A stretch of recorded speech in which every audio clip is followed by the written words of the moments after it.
Hello दोस्तों, कैसे हैं आप। तैयारी जोन में आपका स्वागत है। अब हम आपको अशोक के शिलालेख और उनके विषय के बारे में बताने वाले हैं। अशोक के 14 शिलालेख हैं।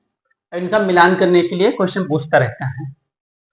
तो अगर देखें कि पहले शिलालेख में क्या है, तो वसुवध का निषेध किया गया, मतलब वसु को मारने से रोका गया है। वहीं दूसरे शिलालेख में विदेशों में प्रचार एवं मनुष्य एवं पशु चिकित्सा का उल्लेख है।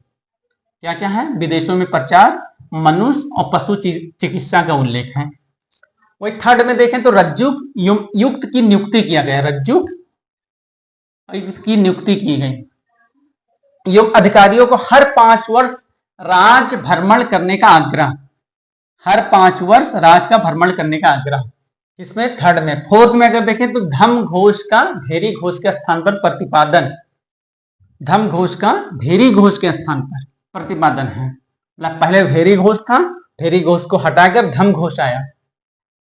वहीं फिफ्थ शिलालेख में अगर देखें तो धम महामात्रों की नियुक्ति, धम महामात्रों की नियुक्ति।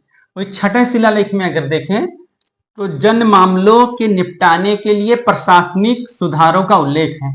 किसका उल्लेख है, प्रशासनिक सुधारों का उल्लेख है छठवें में।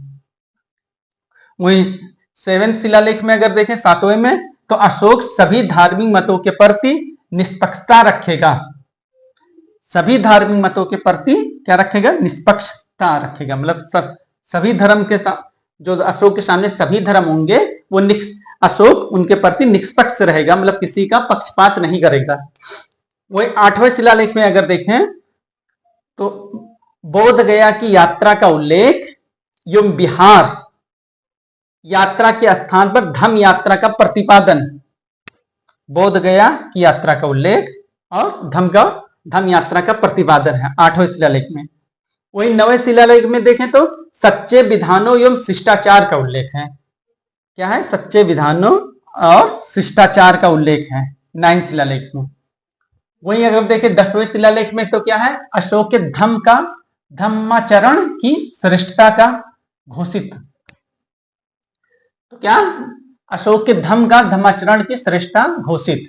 वहीं 11वें शिलालेख में अगर देखें तो धम्म के तत्वों का प्रकाशन। और 12वें शिलालेख में देखें तो धार्मिक सहिष्णुता।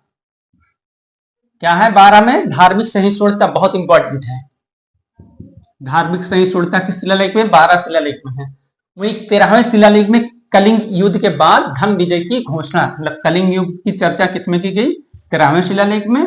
और कलिंग युद्ध के बाद धम्म विजय की घोषणा की गई।